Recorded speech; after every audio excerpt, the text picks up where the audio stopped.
नमस्कार दोस्तों साहिल और मुस्कान को फांसी की सजा होने जा रही है। कुछ लोग सोच रहे होंगे यह साहिल और मुस्कान कौन है, तो थोड़ा सा जान लेते हैं।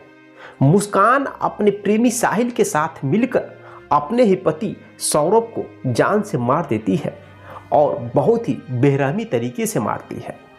हत्या करने के बाद 15 टुकड़ों में काटकर उसको ड्रम में भर देती है और ऊपर से सीमेंट डाल देती है ताकि बदबू न आ सके।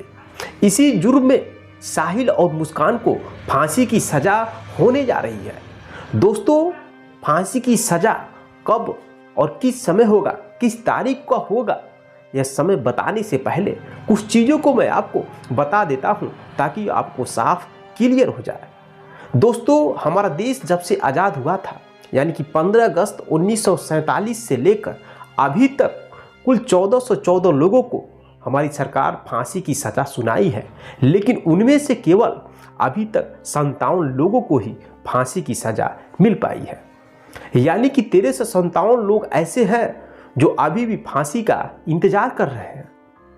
हमारे देश में पहली फांसी आज़ादी के बाद नाथूराम गोडसे को हुई थी और अंतिम फांसी 20 मार्च 2020 को सामूहिक बलात्कार के जुर्म में 4 लोगों को हुआ था, जो दिल्ली हत्याकांड, जिसमें लड़की को एक बस में इन 4 दरिंदों ने सामूहिक बलात्कार करके उसकी हत्या कर दी थी।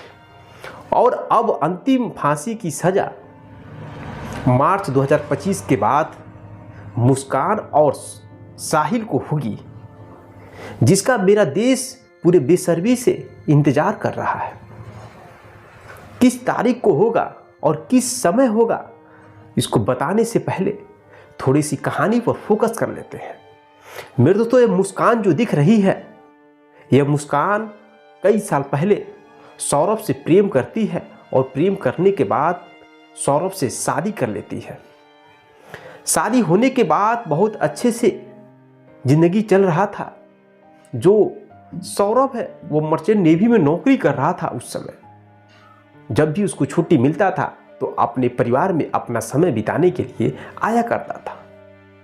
अब इसी बीच में उसकी बच्ची भी पैदा होती है, जिस बच्ची का उम्र इस समय 6 साल है।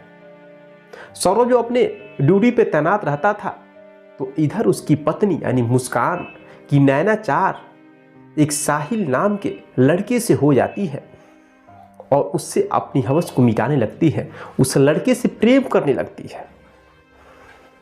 अब प्रेम इस कदर करने लगती है कि दोनों मिलकर सौरभ को ही रास्ते से हटाने का प्लान बना लेते हैं। बेचारा सौरभ, जो कि मार्च महीने में ही अपनी बेटी का जन्मदिन मनाने के लिए वह लंदन से आता है मेरठ में। आने के बाद उसकी पत्नी मुस्कान उसके साथ डांस भी करती है, जन्मदिन भी मनाती है। उसके बाद उसके खाने में कुछ नशीला पदार्थ मिलाकर उसको सुला देती है। जब वह नींद में आ जाता है, नशा हो जाता है, सो जाता है, तब अपने प्रेमी साहिल को बुलाती है और दोनों मिलकर उस बेचारे सोते हुए सौरभ को मार देते हैं। लोग टुकड़ों टुकड़ों में काट देते हैं। 15 टुकड़ों में करके घर में ही एक ड्रम में भर देते हैं और ऊपर से सीमेंट डाल देते हैं ताकि जाम हो जाए और बदबू न आ सके।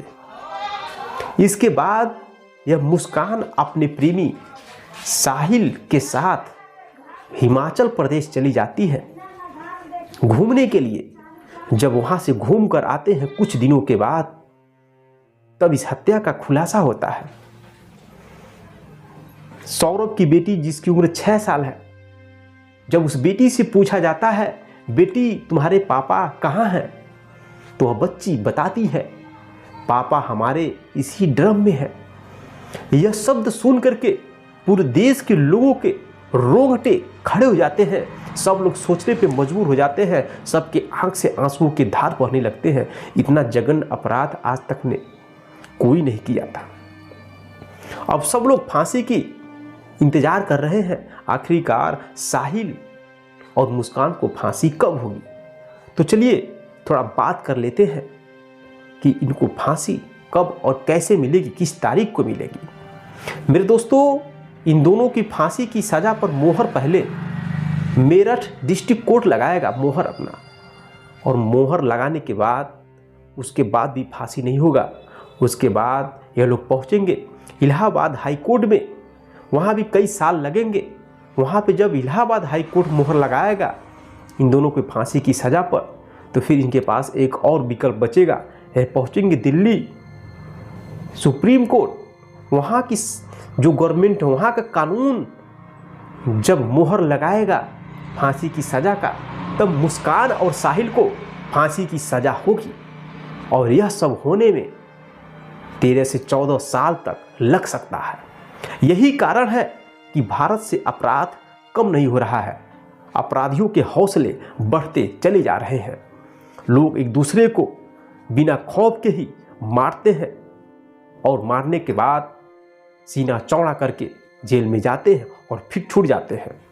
यही कारण है कि लोगों के साथ जुर्म हो रहा है, गरीब लोगों को सताया जा रहा है, मारे जा रहे हैं। गरीब लोग डर के जी रहे हैं, कहीं हमें कोई फंसा न दे, कोई मार न दे। तो सबसे बड़ी सरकार की यहाँ कमी है, कानून व्यवस्था बहुत ही फेलियर है। मेरा मकसद यह वीडियो बनाने का सिर्फ यही है कि आप लोग इस वीडियो को अधिक से अधिक लोगों के पास शेयर करें, सरकार से गुजारिश करें, सरकार के पास पहुँचे, जिससे वो अपनी कानून व्यवस्था में सुधार लाए। जरा सोच कर देखिए, हमारा देश 15 अगस्त 1947 को आज़ाद हुआ था और अभी तक कुल 1414 लोगों को फांसी की सज़ा सुनाई गई है, लेकिन उनमें से केवल 57 लोगों को ही फांसी की सज़ा हो पाई है। बाकी 1357 लोगों अभी भी फांसी की सज़ा का इंतजार कर रहे हैं। और उस लिस्ट में एक और शामिल होता है, साहिल और मुस्कान। क्या इन दोनों को फांसी की सज़ा हो पाएगी? अगर दोस्तों इन दोनों को फांसी की सज़ा नहीं होती है तो आने वाले समय में और बड़ा क्राइम बढ़ जाएगा। इस कानून व्यवस्था की फेलियर की वजह से ही समय से लोगों को सज़ा नहीं मिल पा रहा है। इसी वजह से जुर्म की बुनियाद और बढ़ती जा रही है और मजबूत होती जा रही है। लोग एक पल भी सोचते नहीं हैं किसी को मारने से पहले कि इसका रिजल्ट क्या आएगा, क्योंकि सबके दिमाग में बैठा हुआ है कि हमारे देश का कानून ऐसा ही है, किसी को मारने के बाद भी हमें फांसी की सज़ा नहीं मिलेगी। तो मैं गुजारिश करता हूं सरकार से कि आप ऐसा सख्त कानून बनाएं कि आने वाली पीढ़ी किसी जुर्म को करने से पहले 500 बार सोचे, तब जाके वो जुर्म करे, उसके अंदर की रूह कांप जाए कि अगर हम जुर्म करेंगे तो मुझे ऑन द स्पॉट फांसी की सजा होगी। मेरे दोस्तों, आप लोगों का राय क्या है? इस मेरे वीडियो बनाने का मकसद आप समझ गए होंगे। आप अपनी राय कमेंट बॉक्स में जरूर लिखें। मिलते हैं नेक्स्ट वीडियो में, तब तक के लिए जय हिंद, जय भारत।